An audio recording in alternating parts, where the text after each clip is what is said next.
அத்தகிழவி, அத்தகிழவி, என்ன இவ இப்படி முக்கிக்கிட்டு வர? வாடி உள்ள. எப்பா எம்புட்டு வெயிட்ட தூக்கிக்கிட்டு வரேன், வந்து என்ன ஏதுன்னு பார்க்க மாட்டீங்களா? அடடே, சம்மந்தி வீட்டுக்காரவங்களாம் வந்திருக்காங்களா? வாங்கம்மா, வாங்கப்பா தம்பி. நாங்க வந்து 1/4 மணி நேரத்துக்கு மேல ஆச்சுமா, நீங்க வர்றதா லேட்டு. அம்மா எங்க போனீங்க? எல்லாம் கல்யாண வேலையாத்தமா அலைஞ்சுக்கிட்டு இருக்கேன். நம்ம சூரிய வம்சம் படத்துல சரத்குமார் சொல்லுவார்ல, எல்லா வேலையும் தூக்கி என்ற தலையில போட்டுட்டாரு முதலாளிங்கிறது மாதிரி அத்தனை கல்யாண வேலையும் தூக்கி ஏன் தலையில நிப்பாட்டிருச்சு இந்த அத்தைக்கிழவி. என்ன பண்றது, அதுவும் ஹார்ட் பேஷண்ட் ஆயிருச்சு, சுகர் வேற இருக்கு. மாமாவும் பாவம் ரொம்ப வயசானவர், எல்லாத்தையும் நாங்க தானே இழுத்து போட்டு பார்க்க வேண்டியது இருக்கு. சாரிக்கா, என்னாலதான் உங்களுக்கு ரொம்ப அலைச்சல்ல. அடேங்கப்பா பெரிய மனுஷி, சாரி அம்பளை சாரி. கல்யாணக்கார வீடுனா அலைச்சல் இல்லாம எப்படி இருக்கும்? இன்னும் 7-8 நாள் கொஞ்சம் அங்கிட்டு இங்கிட்டுன்னு வேலை இருக்கும். அதுக்கப்புறம் என்ன செய்ய போறோம்? உன்னைய கட்டி கொடுத்துட்டு நீட்டி நிமித்து நல்லா ரெஸ்ட் எடுக்க போறோம். அப்புறம் என்ன எங்களுக்கு வேலை? என்னப்பா இது, சாக்குல ஏதோ ஜாமா மாதிரி இருக்கு? ஆமாங்கம்மா, எல்லாம் வெங்கல பாத்திரம் சீர் கொடுக்கறதுக்கு தான். ஏப்பா, நான் தான் முன்னாடியே சொன்னேன்ல, ஒத்த பிள்ளைய வச்சிருக்கேன், அதுவும் ஆம்பளை பிள்ளை. என்கிட்ட இருக்கிற பாத்திர மண்டமே இன்னும் ஒரு கல்யாணத்துக்கு சமைக்கலாம். அவ்வளவு பாத்திரத்தை வச்சு நான் என்ன பண்ண போறேன்? மேற்கொண்டு எதுக்குப்பா தேவையில்லாத சீரு? அக்கா, அதான் அம்மா எதுவுமே வேண்டான்னு சொல்லிட்டாங்கல்ல, ஏன் எல்லாத்தையும் வாங்கி சிரமப்படுறீங்க? புதுசாலாம் நாங்க எதுவும் வெங்கல பாத்திரம் வாங்கலப்பா, சில்வர் பாத்திரம் மட்டும்தான் எடுக்கணும். அடி நெடுவாளி, அதை அவுத்து காட்டு. இந்த பித்தம் பத்தலம் இல்ல என் மைனி பயன்படுத்திட்டு போனது. மகராசி அவதை காலமூற வச்சு அனுபவிக்க முடியல. அதோடதே எல்லாத்தையும் மூட்டை கட்டி பரணி மேல போட்டிருந்தேன். அவன் மக கல்யாணத்துக்காவது புதுசு பண்ணி அவ அம்மா நாவு அர்த்தமா கொடுப்பமேன்னு எல்லாத்தையும் எடுத்து ஒவ்வொரு சாக்காக புதுசு பண்ணிக்கிட்டு இருக்கேன். அவ அம்மாளுக்குள்ள பொருள் அவளுக்கு தானுங்களே சேரும். அதனாலதான் எல்லாத்தையும் அவளுக்கே கொடுத்து விட்டுருவோமேன்னு பாக்குறோம். கண்ணான கண்ணே என் தெய்வ பெண். ஏமா அப்படி நினைக்கிறீங்க? அம்சாவை இத்தனை காலமா வளர்த்து ஆளாக்கி இருக்கீங்க, அதுக்கான ஒரு கைமாற அந்த பாத்திரத்தெல்லாம் நீங்களே வச்சுக்கலாம் இல்லையா? இத கூடவா புதுசு பண்ணி கொடுக்கணும்? அம்மா, நான் சீரு கொண்டுட்டு வந்த பாத்திரத்தையே அள்ளி போட்டு சமைக்க எனக்கு நேரம் இல்லை. என் அத்தை கிழவி வச்சிருந்த பாத்திரமே இன்னும் ஊர்பட்டது கிடக்கு. இதுக்கு இடையில இவ விட்டு சாமா வேற எதுக்கு எங்களுக்கு? என்னைக்கா இருந்தாலும் அம்சா அம்மாவோடது அம்சாவுக்கு தானே வந்து சேரனே. அதை நீங்க சமைப்பியலோ இல்லை யூஸ் பண்ணாம கட்டி மேலே போடுவீங்களோ, பின்னாடி உங்க பேரம்பேத்திக்கு நீங்க மறுபடியும் புதுசு பண்ணி கொடுத்தாலும் சரி. ஆனா அம்சா அம்மாவோட பொருள் என்னைக்கா இருந்தாலும் அம்சாவுக்கு தானே வந்து சேரனே. அப்பதானே அந்த பாத்திரத்துக்குன்னு ஒரு மதிப்பு இருக்கும்.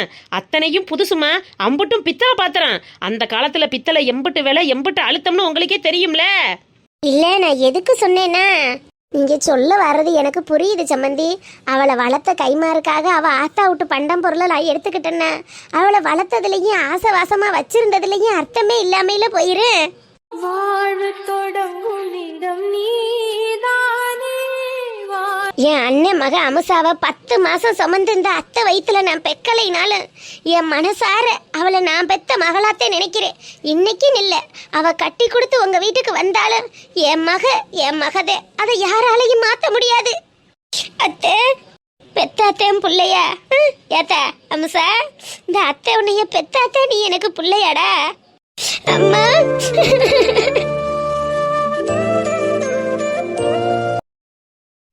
சரி சரி, போதும் போதும். என்ன கல்யாணத்துக்கு இன்னும் 7-8 நாள் இருக்கு, அதுக்குள்ளேயே இப்படி அழுகாச்சி சீனுன்னா என்னத்துக்கு ஆகுறது? அடியே அம்சிக்குந்தானி, கல்யாணத்துக்கு அப்புறம் அழுகிறதுக்கு கொஞ்சம் கண்ணீரை மிச்ச வைடி. அதுக்குள்ளேயே அழுது தீத்துட்டீங்கன்னா எப்படி? அக்கா, அடியே, உங்களை மாதிரி ஒப்பாரி வச்சு சீன் போட்டவங்க எத்தனையோ பேரை நாங்களும் பார்த்துருக்கோம். கல்யாணத்துக்கு முன்னாடி ஐயோ இந்த வீட்டை விட்டு போக எனக்கு மனசே இல்லை, அம்மா நான் உங்க கூடவே இருந்துடுறேன், அக்கா நான் உன் கூடவே இருந்துடுறேன்னு அழுத அடம் பிடிச்சி அழுகாசி சீனெல்லாம் போட வேண்டியது.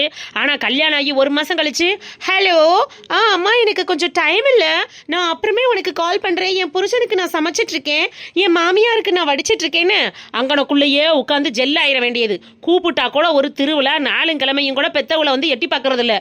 பார்த்தாச்சுடி, எல்லாத்தையும் அனுபவிச்சுட்டு தானே நிக்கிறான். சரிங்கக்கா, நாங்களும் கிளம்புறோம். அங்கிட்டு இங்கிட்டு எல்லாருக்கும் பத்திரிக்கை கொடுக்க வேண்டியது இருக்கு, சாப்பிட்டுட்டு போகலாமே. இருக்கட்டும், அதுக்கப்புறம் வந்து அடிக்கடி சாப்பிட தானே போறோம். வரீங்கம்மா. வண்டியில போகையில பார்த்து பயம் பத்திரமா போங்கப்பா. கிராமத்து பக்கம் 4 வச்சதுக்கு அப்புறம் வண்டி வாகனமே ஓட்டக்கூடாதுன்னு சொல்லுவாங்க. டவுன் இல்ல, கணக்கு இல்ல, பார்த்து பத்திரமா போயிட்டு வாங்க. வீட்டுக்கு போயிட்டு போன் அடிங்க. சரிங்கம்மா, நான் பாத்துக்கிறேன். நெடுவாளி, அப்ப வரோம்ப்பா. அம்சா, போயிட்டு வரோம். சரிங்கம்மா, போயிட்டு வாங்க போயிட்டு வாங்க. அம்சா வரட்டா? ஆ சரிங்க ஆண்டி. ஓய் நூடுல்ஸ் மண்டை பாய். ம் பாய் ஜீவா. சரி போதும் போதும், அங்கே உங்க அம்மா வெயிட் பண்ணிக்கிட்டு இருக்காங்க. கிளம்புங்க தம்பி, பார்த்து பத்திரமா போயிட்டு வாங்க. இன்னும் 7-8 நாள் தான் இருக்கு. பொண்ணு எங்கேயும் ஓடி போயிடாது. தேகங்கள் பரிமாற நம் உள்ளங்கள் இடமாறும். வாங்க வாங்க முட்டைக்கரத்தா. எங்கடியே அன்னைக்கிலேயே தான் அம்மா மாதிரி போட்டிருக்குன்னு சொன்னா என் பேத்திக்காரி எங்கே வச்சிருக்க மாதிரி எந்திரிச்சு இங்க ஆத்தாட்ட வாம்டி. ஆத்தா முகத்தை பார்க்கட்டேன். இருக்கட்டும் பாவம், அவளே சுவந்து போய் உட்காந்துருக்கா. என்னத்துக்கு எந்திரிக்க சொல்ற? அத்தா பூமாரி, என்னம்மா காய்ச்சல் அடிக்குது? ஆமா ஆத்தா மாதிரிதான் தெரியுது. எங்க இந்த பக்கம் மூஞ்சிய திருப்பு பாப்போம். வனசா சொல்லுங்க முட்டைக்காரத்தா. அம்மா மாதிரியா இருக்கு? ஆமாட்டி வனசா, பிள்ளைக்கு அம்மா தான் பார்த்துருக்கு. அம்மாவா? அடியே ஏண்டி அந்த ஆத்தா வந்து குடியிருக்கிறத எதுக்கு அம்மாவான்னு வாயை இழுக்கிற? அதெல்லாம் ஒன்றும் இல்லை. வெயில் வேண காலங்க ஆரம்பிக்கையில் குழந்தை குட்டிகளுக்கு இந்த மாதிரி அம்மா வாக்குறதெல்லாம் வாஸ்த வந்தேன். இதெல்லாம் ஒரு பெரிய வியாதி கிடையாது. என்னத்துக்கு பெருசாக யோசிக்கிற? இல்லத்தா புள்ள தாங்க மாட்டா, அதை யோசிக்கிறேன். வெயில் வேற நல்லா ஆரம்பிச்சிருச்சுல்ல. அதெல்லாம் ஒண்ணுமில்ல, சின்ன அம்மா விளையாட்டம்மா தான் போட்டிருக்கு. கண்ணத்து ஓரத்துல லேசா வீங்கி இருக்கு பத்தியா, அதுக்கு பேரு தான் கூவக்கட்டு அம்மான்னு சொல்லுவாங்க. கழுத்துல அடுத்த விட்டு தங்க நகை யார் விட்டாவது வாங்கி கொண்டு வந்து போடு, அந்த தங்கத்துக்கு ஆசைப்பட்டு வரும்னு சொல்லுவாங்க. சூட்டு மேல வந்திருக்கிறதுனால பழம் பண்டம் இளநீன்னு எல்லாத்தையும் வாங்கி கொடு. மோர் கீறு வீட்டில் இருந்துச்சுனாலும் சுத்தமான மோரா இருந்துச்சுன்னா அடிச்சு கொடு. கடையில வாங்குற பாக்கெட்டு தயிர் வாங்காதம்டி. சரிங்க முட்டைக்காரத்தா, மற்றபடி ஒன்றும் பிரச்சனை இல்லைல்ல? அதெல்லாம் ஒரு பிரச்சனையும் இல்லை. 7 நாள் 5 நாளில் காலகாலத்தில் ஆத்தா இறங்கிடுவா. இவ சின்ன குட்டியா இருக்கா, 3 நாளில் கூட இறங்கி 5ஆம் நாள் தலைக்கு தண்ணியை ஊற்றிடலாம். சுத்தமான காட்டன் துணியை விரித்து அதில் வேப்பலை சுற்றி வச்சு பிள்ளைய நடுவில் உட்கார வை. நல்ல குளுமையான பொருட்களை கொடு. வாசலில் அடுத்தவங்க திடீர்னு உள்ளைக்க நுழைஞ்சிடாத அளவுக்கு வேப்பங்கொத்தை வெளியில் கட்டி வை. அப்பன்னா அம்மா ஓட்டிருக்கிற வீடுன்னு அடுத்தவங்க யாரும் திடீர்னு வராமல் இருப்பாங்க. சரியா? சரிங்க முட்டைக்காரத்தா. என் மயங்காரன் காலையில தான் தென்னந்தோப்புல இளநி வெட்ட போறோம்னு சொன்னேன். எப்படியும் 10 இளநினாலும் வீட்டில் கொண்டு வந்து போட்டிருப்பேன் பொண்டாடிக்காரிக்கு. அப்புறமே வீட்டு பக்கம் வா, 2 இளநி வந்து வாங்கிட்டு போகலாம். பிள்ளைக்கு வெயிலுக்கு சீச்சு கொடு. நல்ல குழுகுலுன்னு குடிச்சான்னா காலகாலத்தில் ஆத்தா பொக்குன்னு இறங்கிடுவா. அப்போ நான் போயிட்டு வரவா? அப்புறமே வீட்டுக்கு வாரியா? சரிங்க முட்டைக்கரத்தா, வாரேன். குமாரி, அம்மா சொல்றத கேட்டுக்கிட்டு கொடுக்கறத முறையா வாங்கி சாப்பிட்டுக்கிட்டு பொம்போல இருக்கணும். 4 நாள் இருந்துட்டு 5ஆம் நாத்து தண்ணி ஊத்திட்டு பள்ளிக்கூடம் போயிடலாம். சரிதானே? சரி, அப்ப நான் வாரம்மா.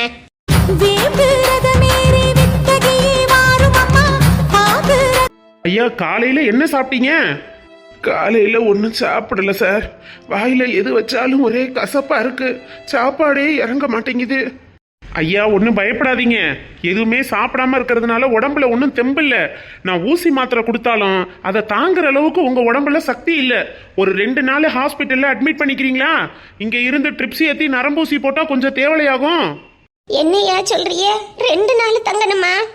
ஆமா பாட்டிமா, தாத்தா இருக்கிற கண்டிஷனுக்கு அவர் 2 நாள் ஹாஸ்பிட்டல்ல கண்டிப்பா அட்மிட் பண்ணி ஆகணும். டாக்டர் ஐயா, 2 நாளைக்கு ஆஸ்பத்திரியிலேயே இருக்கிறது ரொம்ப சிரமங்களே. நீங்க ஒரு ஊசி ஈசியை போட்டு மருந்து மாத்திரை எழுதி தாங்க. நான் வீட்டுல கொண்டு போய் வச்சு கவனமா பாத்துக்கிறேன். அம்மா நான் சொல்றது உங்களுக்கு புரியுதா இல்லையா? இன்ஜெக்ஷன் போடுற அளவுக்கு அவர் உடம்புல தெம்பில்ல. கம்பல்சரி 2 நாள் அட்மிஷன் போட்டு ட்ரிப்ஸ் ஏற்றணும். அப்பதான் அவர் எந்திரிச்சு நடமாடவே முடியும். அதெல்லாம் ஒண்ணும் இல்லை சார், நான் வீட்டுக்கு போயிடுறேன். ஐயா ஹாஸ்பிட்டலுக்குன்னு வந்தா டாக்டர் சொல்றத கொஞ்சமாவது கேளுங்க. ஏன் இவ்வளவு அடம் பிடிக்கிறீங்க 2 பேரும்? டாக்டர் ஐயா, 2 நாளைக்கு காசு எம்பிட்டு வரும்னு சொல்லுங்களேன். பாட்டிமா, தாத்தாவுக்கு பெரிய பிரச்சனை எல்லாம் ஒன்றும் இல்லை. நீங்க பயப்படுற அளவுக்கு பெரிய அமௌண்ட் எல்லாம் ஒன்றும் செலவாகாது. பெட்டு வாடகை, மருந்து மாத்திரை எல்லாத்தையும் சேர்த்து ஒரு நாளைக்கு 1000 இருந்து 1500 ரூபாய் வரைக்கும் ஆகும். அப்படின்னா 2 நாளைக்கு 3000 ரூபா. எல்லாத்தையும் சேர்த்து பார்த்தோம்னா ஒரு 5000 ரூபாய் ரெடி பண்ணி வச்சுக்கோங்க. அதுக்கு மேல கண்டிப்பா வராது. 5000மா? இதுவே நான் கம்மியாக தான் சொல்லியிருக்கேன் பாட்டி. தாத்தாவோட உடம்பு கண்டிஷனை சொல்லிட்டேன். இதுக்கு மேலே உங்கள் விருப்பம். வீட்டுக்கு கூட்டிகிட்டு போகிறதா இருந்தாலும் சரி, இல்லை ஹாஸ்பிட்டலில் அட்மிஷன் போடுறதா இருந்தாலும் சரி, இதுக்கு மேலே நீங்கள் பார்த்துக்கோங்க. நர்ஸ், அந்த 8ஆம் நம்பர் பேஷண்ட்டை பார்க்கணும், கொஞ்சம் ரெடி பண்ணுங்க. என்னங்க, எப்படியா அட்மிஷன் போடணும்னு சொல்கிறாரு டாக்டரு? அவங்க காசுக்காக அப்படிதான் சொல்லுவாங்க மருதாயி. நம்ம கையில் இருக்கிறது வெறும் 1000 ரூபா. அதை வச்சுக்கிட்டு இங்கே இருந்து போகிற அன்னைக்கு காசு கேட்டால் என்னத்தை வச்சு கொடுக்கறது? அந்த டாக்டர் பேசுறத பார்த்தா காசுக்கு ஆசைப்படுறவர் மாதிரி தெரியல. பாட்டில் போட்டா நல்லது தானே ரசேந்திரப்பா. ஆனா 5000 ரூபாய்க்கு எங்கே போறதுன்னு ஒன்றும் புரியல. அதெல்லாம் ஒண்ணு வேணாம் மருதாயி, நீ கிளம்பி வா, நம்ம வீட்டுக்கு போவோம். யாருமா மருதாயி? எடுத்து பேசு. ஹலோ எம்மா, நான் அன்னைக்கிளி பேசுறேம்மா. கேக்குதா என்ன? கேக்குது அன்னைக்கிளி. சொல்லுமா, நல்லா இருக்கியா? பிள்ளையெல்லாம் நல்லா இருக்குங்களா? எல்லாரும் நல்லா இருக்கான். நீ எப்படி இருக்க? அப்பா எப்படி இருக்காங்க? ஏம்மா, காலையில இருந்து எத்தனை போன் அடிக்கிறேன். ஒரு போன் அடிச்சா எடுத்து என்னன்னு கேக்குறியா நீ? யாரு மருதாயி? அன்னைக்கிளியா? ஆமாங்க, அவதான் போன் எடுக்கலைன்னு சத்தம் போடுறா. ஏம்மா, உன்னகிட்டையும் கேக்குறேன், காலையில இருந்து ஏன் போன் எடுக்கல? என்ன செய்யற அப்படி? அந்த அப்பாவுக்கு கொஞ்சம் உடம்புக்கு முடியல, அதோட ஆஸ்பத்திரியில் காட்டிட்டு போவோமேன்னு வந்தப்ப பையுக்குள்ள போன் கிடந்துச்சு, பார்க்கல ஓல் இருக்கு. ஏம்மா, அப்பாவுக்கு என்ன செய்யுது? காலையில கொஞ்சம் பனியா இருக்குல்ல அன்னைக்கு, அதனால உடம்புக்கு முடியாம இருக்காரு. எப்போதும் மறுத்தேன், நீ எதையும் நினைச்சு கவலைப்படாத. இப்ப ஆஸ்பத்திரிக்கு வந்திருக்கோம், ஊசி போட்டுட்டு வீட்டுக்கு போயிடுவோம். வீட்டுக்கு போயிட்டு அடிக்குவாம்மா. ஏம்மா, இப்பெல்லாம் எங்கிட்டு பார்த்தாலும் காய்ச்சலும் சளியும் மண்டையடியுமா இருக்கு. அப்பாவை கொஞ்சம் கவனமா பாத்துக்கம்மா. அவரு சும்மாவே உடம்பு முடியாத ஆளு, நீ தானே கவனிச்சு பாத்துக்கறனே.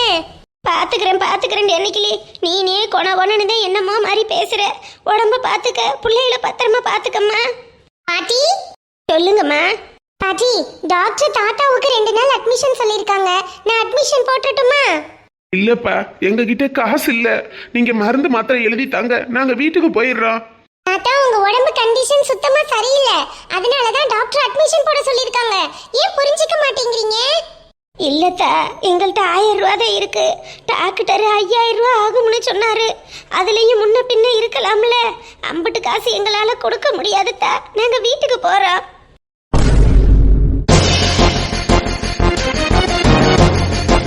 காசு இல்லைன்னு வந்து ஆஸ்பத்திரியில உட்கார்ந்து இருக்காங்க. அத்தடி நான் என்ன செய்வேன்? அப்ப அண்ணன் என்ன செய்யற வீட்டுல உட்கார்ந்துகிட்டு? அம்மா, எம்மா, நான் கூப்பிடுறது கேக்குதா? எம்மா. சரிங்க பாட்டி, இதுக்கு மேல உங்க விருப்பம் தான். எம்மா, நான் கூப்பிடுறது உனக்கு கேக்குதானே? அன்னைக்கு வேற லைன்ல இருந்தாலே. எம்மா, சொல்லுமாக்கா, சொல்லுமா.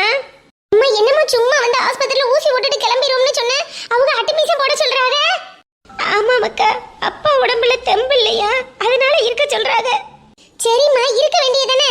2 நாளைக்கு 5000 ரூபாய் காசு கொடுக்க முடியாதுன்னு அப்பா சொல்றாங்க. அன்னைக்கு நான் வீட்டுக்கு வந்து விவரத்தை சொல்றேன்டி, நீ போன வை. நீ வீட்டுக்கு வந்து சொல்றதெல்லாம் இருக்கட்டுமா, இப்ப முதல்ல இங்க என்ன நடக்குதுன்னு சொல்லு. 5000 ரூபாய் காசு செலவழிச்சு அண்ணன் உங்களை பார்க்காதா? இப்ப நீ மட்டுமா அப்பாவை தனியா கூட்டிட்டு வந்த? அப்ப யாருமே உங்க கூட துணைக்கு வரலையா? அது வந்து அன்னைக்கு அண்ணன் சொல்லக்கூடாதுன்னு சொல்லியிருக்கேன்டி, அதனாலதான் உங்ககிட்ட சொல்லாம இருக்கேன். ஏமா, நம்ம வீட்ல என்ன நடக்குதுன்னு என்கிட்ட சொல்லாம யார்கிட்டமா சொல்ல போற? அங்க என்னமா நடக்குது? எதா இருந்தாலும் சொன்னதானே தெரியும். அண்ணி வேலையை விட்டு 2 மாசமா வீட்டுல தாண்டி இருக்கா. வேலை பார்த்த கம்பெனில ஏதோ பிரச்சனையா, கையிலையும் காசு இல்ல, செலவுக்கும் பணம் இல்ல. அவனே திண்டாடி போய் தெரியல, அவன்கிட்ட எங்க இருந்து கேக்குறது? வைத்திய செலவுக்கு ஏதோ ஒன்றும் சொல்ல முடியாம அடுத்த ஆள்கிட்ட கடை வாங்கி 1000 ரூபாய் காசு கொடுத்தேன். அவன்கிட்ட போய் 5000 கொடுன்னு கேட்டா எப்படிம்மா? அதனாலதான் பாத்துக்கிட்டு இருக்கேன்.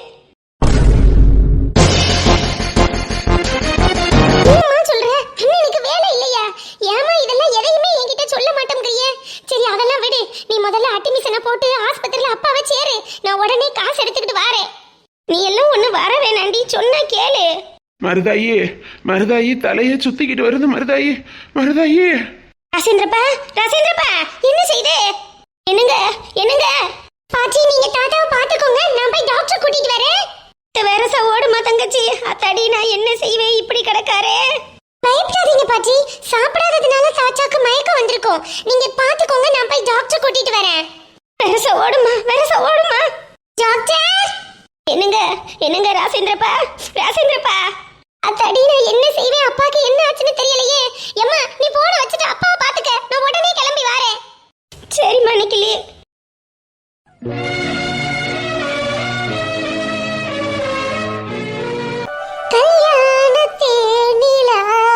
காய்ச்சாத பால் நிலா, நீதானே வானிலா, என்னோடு வானிலா அப்படின்னு கைய பிடிச்சுக்கிட்டு என் அருக்குவோட டூயட் பாட வேண்டிய என்னைய இப்படி அனாமத்தா படுக்க வச்சு எங்க ஆத்தா காதலேனும் தேர்வெழுதி காத்திருந்த மாணவன் தான் அப்படின்னு புலம்ப விட்டுட்டு போயிட்டாளே போயிட்டாளே. ஏய் பாவாடை, யாரு? டேய் பாவாடை, என்னைக்காவது உன்னை பார்க்கும்போது வயசு பையன் மாதிரி ஜாலியா என்ஜாய் பண்ணிட்டு இருந்திருக்கியா? 60 வயசு கிளட மாதிரி புலம்பிக்கிட்டே இருக்க. இதுக்கு எங்க டவுசர் மாமா எவ்வளவோ பரவாயில்லடா. அவர் கூட நல்ல ஜாலியா லைஃபை என்ஜாய் பண்றாரு. இந்த வயசுல நீ ஏன்டா இப்படி புலம்பிட்டு இருக்க? எக்கோ, டவுசர் ஐயா காலகாலத்துல கல்யாணம் பண்ணி புள்ள பெத்து பேரம் பேத்தி எடுத்து அவர் வாழ்க்கையை அவங்க பொண்டாட்டியோட ஜாலியா என்ஜாய் பண்றாரு. என்னைய பாரு, 30 வயசுக்கு மேல ஆயிருச்சு, ஆனா இன்னும் ஒரு பொண்ணு செட் ஆகலையக்கா. ஏண்டா பாவாட, உனக்கு தான் பொண்ணெல்லாம் பார்த்தாச்சுல்ல, நல்லா தானே டெய்லி ஃபோன்ல ரொமான்ஸ் பண்ணிட்டு இருக்க, அப்புறம் என்ன உனக்கு? யாரு நான் ரொமான்ஸ் பண்ணேன்? அதை நீ பார்த்த? வயிற்றுச்ச கொடுமையை கலப்பாம பேசாம போயிரு, இல்ல நீ வச்சிருக்கிற தண்ணி குடத்தை தூக்கி ஓமண்டையவே பொழந்து விடுவேன் பொழந்து. ஏய், ஒன்னும் தெரியாதுன்னு என்கிட்ட நடிக்காத. நீ எல்லா சில்மிஷமும் பண்ணிட்டு இருக்கேன்னு எங்களுக்கு என்ன நியூஸ் வராதானே? அதெல்லாம் அருக்காணி கிட்ட டெய்லியும் ரொமான்ஸ் தானே? அட போக்காங்கிட்டு, அந்த புள்ளைய அத்தி ஊத்தது மாதிரி என்னைக்கோ ஒரு நாளைக்கு போன் அடிச்சு ஏங்க என்னங்க ஹலோ சாப்பிட்டீங்களா தூங்குனீங்களான்னு போன வைக்குது. அதுகிட்ட போய் நான் ரொமான்ஸ் பண்ணிட்டாலும் ஏக்கா வேற சும்மா இருக்கா? ஏய், எங்களுக்கு தெரியாதுன்னு சும்மா பொய் சொல்ற வேலையெல்லாம் வச்சுக்காத. உங்க அம்மா குளத்தடியில இருந்து கிணத்தடி வரைக்கும் புலம்பிக்கிட்டு வருது. என் மையன் இப்பெல்லாம் வேலையே பார்க்க மாட்டேங்கிறான், ஆட்டோ சவாரி கூட போக மாட்டேங்கிறான், 24 மணி நேரமும் அந்த புள்ள கூட கடலை போடுறதுக்கே பொழப்பா இருக்கு அப்படின்னு. நீ என்னடானா இப்படி சொல்ற? ஏண்டா எங்க கூட எல்லாம் சொல்லக்கூடாதுன்னா? அட போக்க, எங்க அம்மா ஒரு ஆளுன்னு அது சொல்றதை கேட்டுக்கிட்டு சரி இம்புட்டையும் விடு. போன மாசம் பிப்ரவரி மாசம் தானக்கா? பிப்ரவரினாலே காதலர்களுக்கு உகந்த மாசம் தானே. அதுல ரோஸ் டே, ப்ரொபோஸ் டே, சாக்லேட் டே, டெட்டி டே, பிராமிஸ் டே, ஹக் டே, கிஸ் டே, வேலண்டைன்ஸ் டேன்னு எம்புட்டு டே வந்துச்சு. இந்த புள்ள ஒரு டேக்கு கூட எனக்கு போன் பண்ணி ஐ லவ் யூன்னு ஒரு வார்த்தை கூட சொல்லலக்கா. கழுத ஐ லவ் யூவை விடு, பாவாடை எப்படி இருக்கீன்னு கூட கேட்கலக்கா. இந்த புள்ளைக்கு என்ன பிடிக்குதா பிடிக்கலையானே தெரியாம நான் என்ன நிலைமையில வாழ்ந்துகிட்டு இருக்கேன்னு உனக்கெல்லாம் தெரியுமா? இதுல எங்க அம்மா அங்க நின்று பேசுது இங்க நின்று பேசுதுன்னு வசனம் வேற. போக்காங்கிட்டே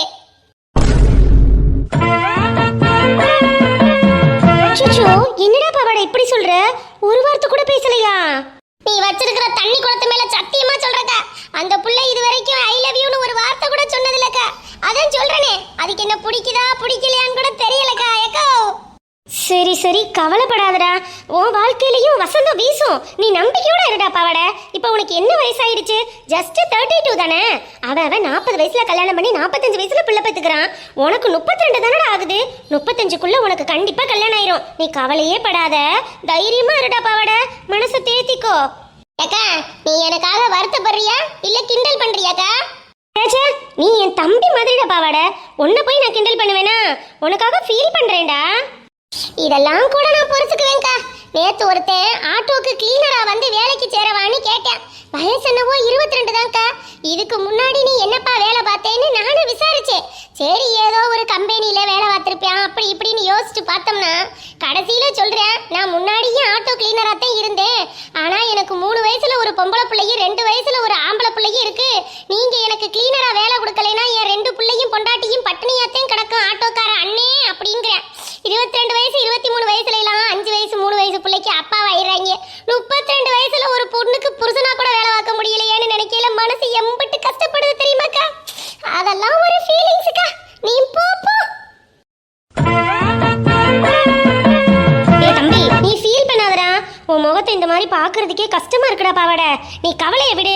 நாளைக்கே உங்க அம்மாவை நேர்ல பார்த்து பேசி அடுத்த முகூர்த்தத்திலேயே என் தம்பிக்கு ஒரு பொண்ணை பார்த்து கட்டி வைக்கிறீங்களா இல்ல நாங்க ஒரு பொண்ணை பார்க்கட்டான்னு கேக்குறோம், சரியா? புதுசாலாம் பார்க்க வேணாக்கா, அந்த அருக்காணியே நல்ல பிள்ளையாத்தாக்கா இருந்துச்சு. அந்த பிள்ளையவே பேசி அடிச்சு அடுத்த முகூர்த்தத்துல ஒரு கல்யாணத்தை பண்ண சொல்லுக்கா.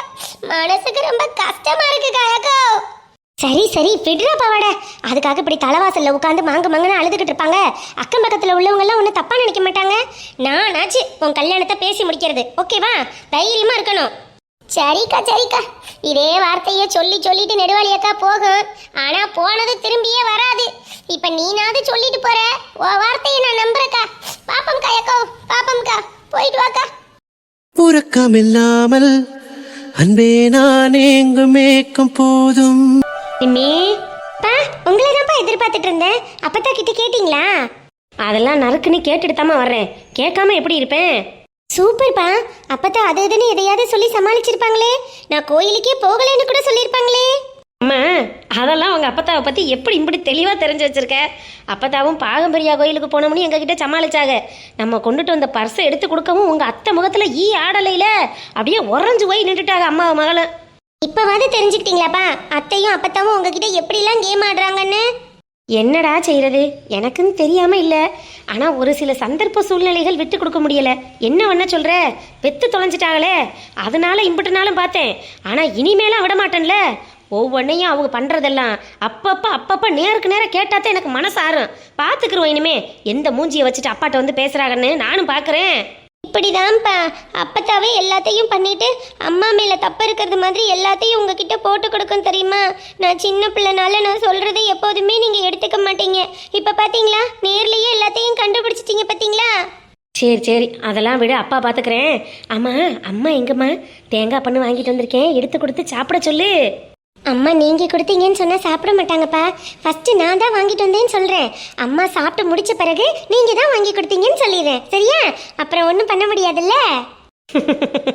சரிம்மா, எப்படியோ உங்க அம்மா சாப்பிட்டா சரி. அன்னைக்கு முட்டை பப்ஸை வீணாக்குனது மாதிரி பண்ணையும் வீணாக்கிறாதியே. அதெல்லாம் நான் பாத்துக்கிறேன்ப்பா, நீங்க முதல்ல பண்ண மட்டும் எடுங்க. நிம்மி, அம்மா நீ கேட்டு விட்ட நோட்டு பேனா எல்லாமே வாங்கிட்டு வந்துட்டேம்மா. அப்புறம் உனக்கு பிடிச்ச இன்னொரு ஜாமான் கூட வாங்கிட்டு வந்திருக்கேன். நான் அதை மட்டும் காட்டுனேன், நீ சந்தோஷத்துல எனக்கு முத்தமே கொடுத்துருவ. அதெல்லாம் இருக்கட்டும், இன்னைக்கு ஒரு பொழுதுக்கு நீங்க பத்திரமா இருந்துக்கிறங்க. தங்கச்சியை பத்திரமா பாத்துக்க. நான் அம்மாச்சி வீட்டு வரைக்கும் போயிட்டு வந்துடுறேன். அம்மாச்சி வீட்டுக்கா? இப்ப எதுக்குமா திடீர்னு? ஆத்தாவுக்கு ரொம்ப உடம்புக்கு முடியலையாமக்கா, பெட்டில சேர்த்திருக்காங்களாம். அம்மாச்சி மட்டும் தனியாத்தான் இருக்கு. மாமாவுக்கு ஏதோ வேலை இல்லைன்னு சொல்லிக்கிறாங்க. நான் உடனே போய் தாத்தாவை பார்க்கணும். நீங்க 2 பேரும் பத்திரமா இருந்துக்கிறங்க. அப்புறம் சொல்லிட்டு போகல வைக்கலைன்னு அதுக்கு வேற வம்பு கட்டாம. என்ன நெக்கிலி சொல்ற, மாமாவுக்கு உடம்பு சரியில்லையா? நிம்மி, ஆமா தாத்தாவுக்கு தான் உடம்பு சரியில்லையா. பெட்டில வச்சிருக்கையில என்னன்னு போகாம இருக்கிறது. அம்மாச்சி போன்ல பேசையிலேயே தாத்தா அங்கிட்டு மயங்கிட்டாரு. நான் உடனே கிளம்புறேன், நீங்க பத்திரமா இருங்க முட்டி. இன்னைக்கு இருமா, 2 பேரும் சேர்ந்து போவோம். நானும் தான் வந்துட்டேன்ல. மாமாவுக்கு முடியலன்னு தெரிஞ்சு என்னன்னு வீட்டுல இருக்கிறது. இரு, நானும் வரேன். நிம்மி, அதெல்லாம் ஒண்ணு வேணாம்டி. நீ 12வது படிக்கிற, பப்ளிக்கு பரீட்சை, ஒழுங்கா படிக்கணும். அங்கிட்டு இங்கிட்டு நான் அலைஞ்சுக்கிட்டு தெரிஞ்சா வீட்டுல ஆளு வேணாமா? எல்லாத்துக்கும் சேர்த்து என்னால திட்டு வாங்க முடியாது. எங்க ஆளுக்களுக்கு ஒண்ணுன்னா என் மனசு கேட்க மாட்டேங்குது. என்ன பெத்த தகப்பே, அவருக்கு கூட நான் போகாம என்னன்னு இருக்கிறது? பிள்ளைகளை விட்டுட்டு போயிட்டோமேனு வந்த பிறகு திட்ட வேணாம். அதனாலதான் வர விட்டு சொல்லிட்டு போவோமேனு இருந்தேன். அப்ப நான் கிளம்புறேன், போயிட்டு வரேன். நிம்மி, வரவா? அம்மா அப்பாவையும் கூட்டிட்டு போம்மா, நாங்க பாத்துக்கிறோம். வேணாம் அக்கா, அம்மா மட்டும் போறேன். அன்னைக்கு ஒரு நாள் ராத்திரி வனசா வீட்டுல போய் செத்தவிட நேரம் சென்று மாவாட்டிட்டு வந்ததுக்கு என்னென்ன பேச்சு பேசினாங்கன்னு எல்லாத்தையும் கேட்டுக்கிட்டு தானே இருந்தேன். மறுபடியும் நான் தனியா விட்டுட்டு போய் இதெல்லாம் தேவையில்லாத வம்பு. ஒரு நேரம் பார்த்தது மாதிரி இருக்க மாட்டாங்க டி. ஒவ்வொருத்தருக்கும் ஒவ்வொரு நேரத்துல ஒரு குணம் வரும். எல்லாத்தையும் ஏத்துக்கிட்டு போற அளவுக்கு என் மனசுல தெம்பில்லை. நான் போய் என்ன பெத்தவங்களை பாத்துக்கிறேன். ஏன் நெக்கிலி இப்படி மனசு கஷ்டப்படுற மாதிரி பேசுற? அன்னைக்கு இருந்த சூழ்நிலை வேற, இன்னைக்கு இருக்கிற சூழ்நிலை வேற. அதுக்காக மாமாவுக்கு ஒண்ணுன்னா நான் வராம இருப்பேனா? வேணாம், என்னைக்கோ ஒரு சூழ்நிலையில என்ன பெத்தவங்களுக்கு வேற வழி இல்லாம ஏதோ ஒரு நல்லது கிட்டதை செஞ்சுப்பட்டேன். நான் அதை செஞ்சேன் இதை செஞ்சேன்னு என்னட்ட சொல்லி சொல்லி குத்தி காட்டி என்ன நோகடிச்சதெல்லாம் போதும். இதுக்கு மேல நொந்து போறதுக்கு என்கிட்ட ஒண்ணும் இல்ல. நான் கிளம்புறேன், என்னால எனக்குள்ள இருக்க முடியல. நிம்மி, தங்கச்சிய பாத்துக்க, அங்கிட்டு இங்கிட்டு விடாத. அம்மா போயிட்டு ஓடி வந்துடுறேன். சரிம்மா. அன்னைக்கிலே பாரண்டி நிம்மி. கலங்கோ வந்தால் என்ன பாரு.